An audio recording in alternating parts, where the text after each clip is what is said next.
சொல்லிட்டா நல்லா புரிஞ்சுக்கோ. அதிர்ம செய்கிறவங்களுக்கு இப்படித்தான் அது வரும்.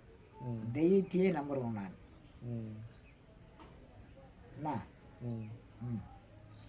அதனால் உங்களுக்கு வராதுன்றது. அது வந்து எப்படி பயன்படுத்தணுமோ அப்படி பயன்படுத்துவேன். என்னய்யா இப்போ இது ஏற்றுறீங்கன்னா அந்த தீங்கு இல்லாத அளவுக்கு என்னென்ன மூலிகை எடுக்கணுமோ ஏற்றுறீங்க. அவ்வளோதான்.